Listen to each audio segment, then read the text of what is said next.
Hey everyone, welcome back to another episode of Behind the Scenes, where I talk about the various influences and inspirations behind each short story in my first anthology, Tales from Mistland and Other Oddities, Volume 1. As always, you can find a link to the book, to the promo art, to my previous interview with Benjamin Morse in the description below. And if you don't like your stories spoiled before you read them, if you don't like spoilers, now would be a good time to close the video.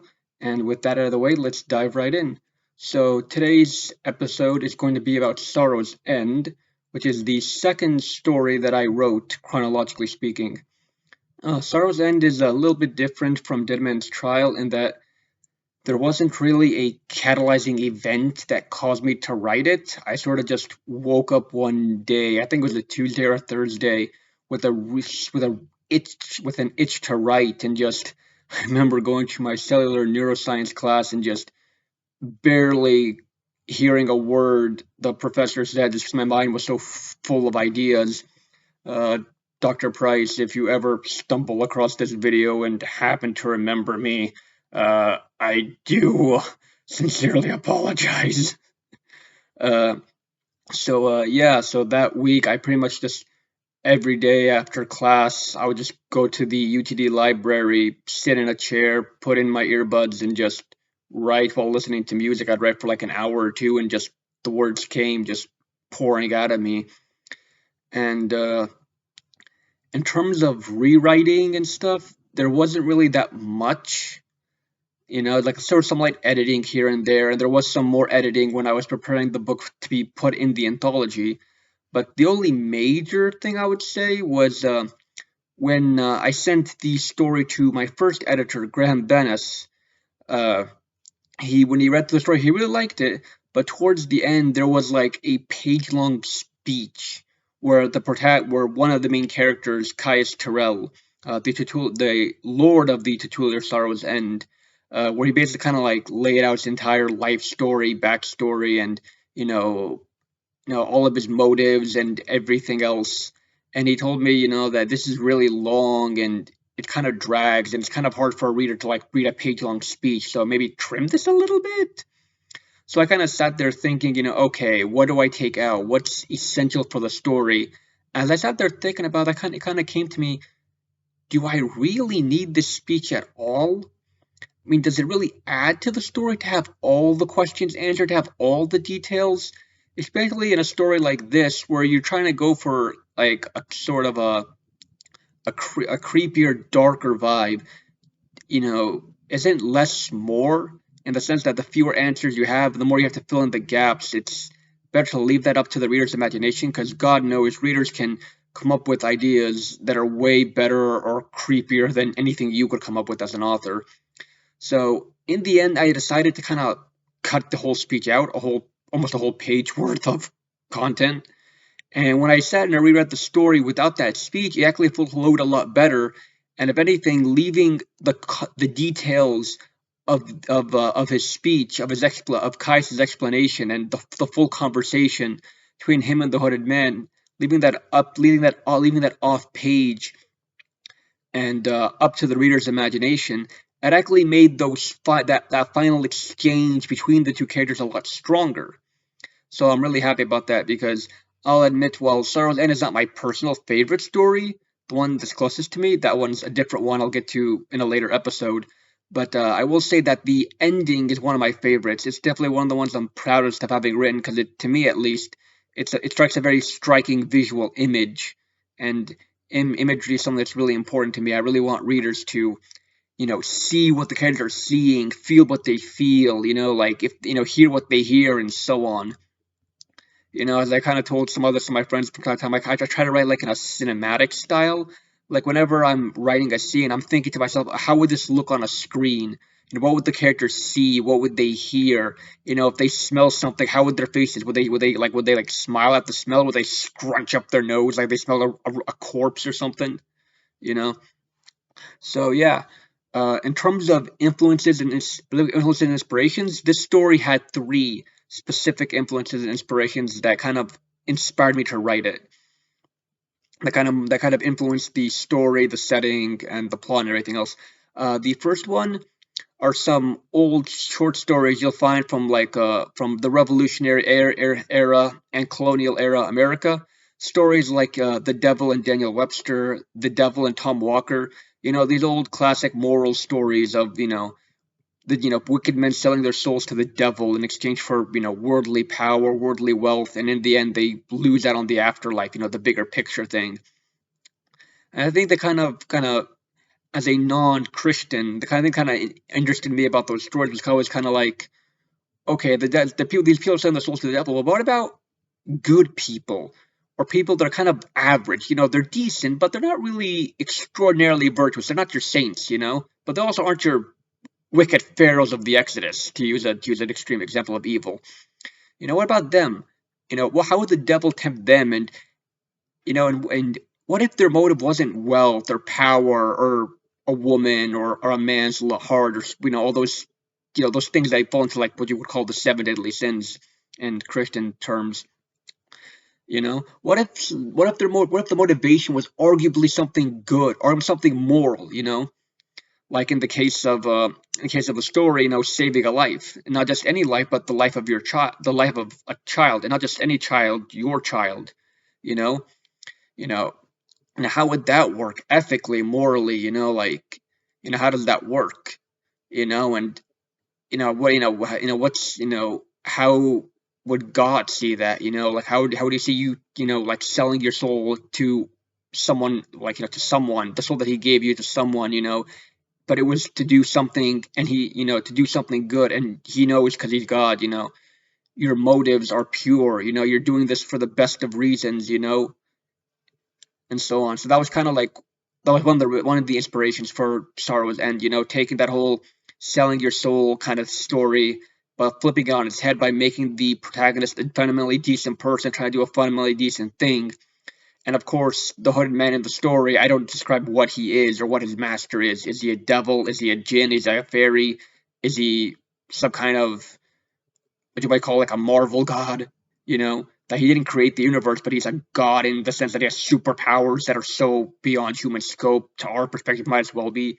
You know, I'm not gonna say what the hooded man is or what the hooded man's master is, but definitely not human. So more than human, I'll say that much.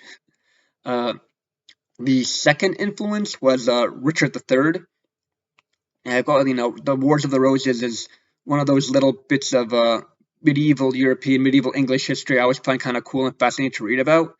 And I always found Richard III, and particularly the debates about him, Ricardian versus Ricardian, Shakespeare, all that other stuff, kind of cool. Like this fascinating in terms of how people over time revisit the same historical figures and come to wildly different conclusions based off new evidences, new analysis, and new breakthroughs in the understanding of the field, which is in this case, history and historical analysis. But also, his death always really stuck with me.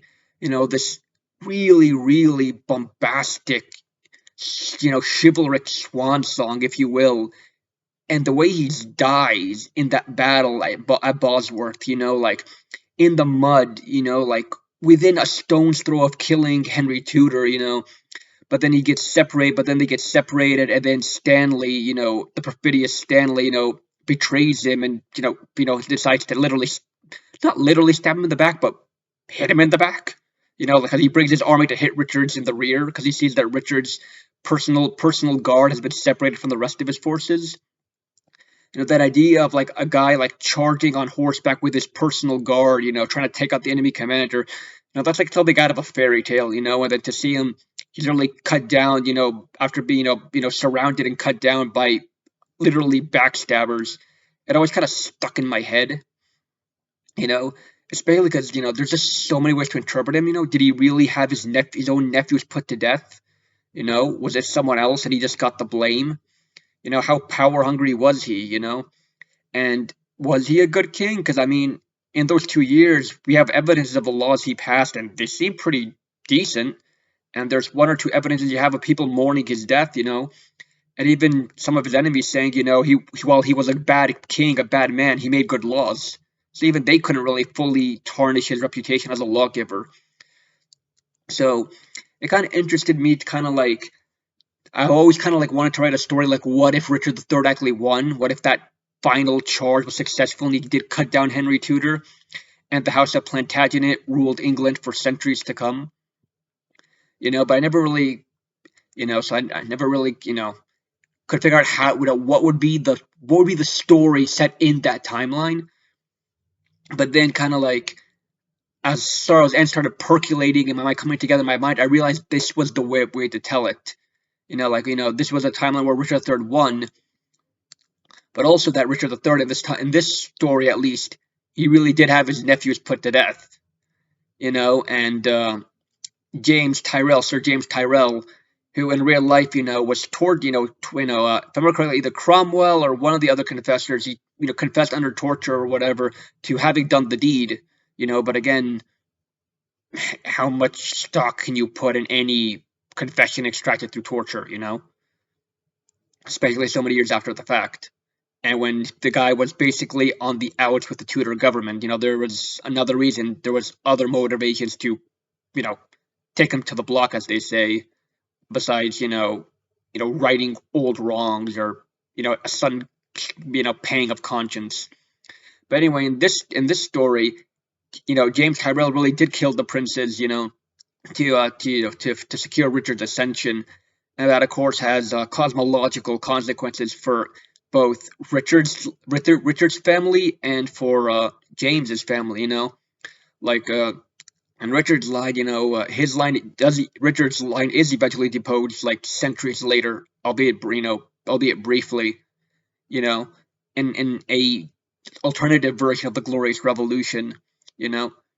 So just as his reign begins his ascension begins with blood, the reign of his descendants ends in blood, at least temporarily.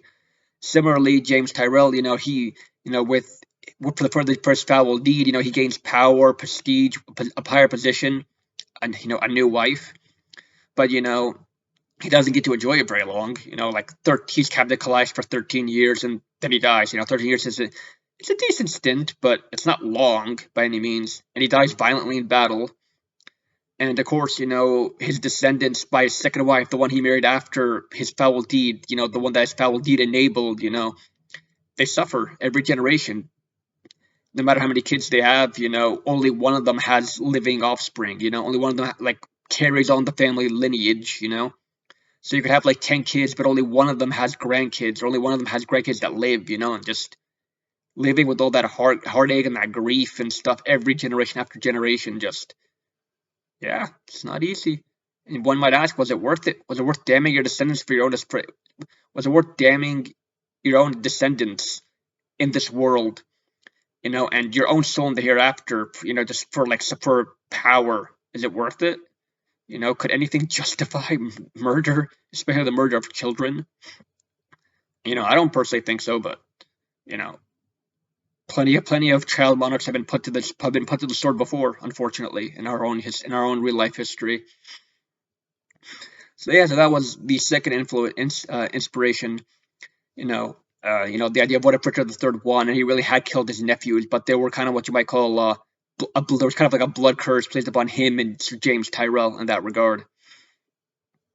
And with regards to Sir James, even his children before the deed, they don't escape entirely either. As sort of the story, they're fertile, they don't have any problems, with kids and stuff, but they're poor. So even they don't entirely escape the blood curse in that regard.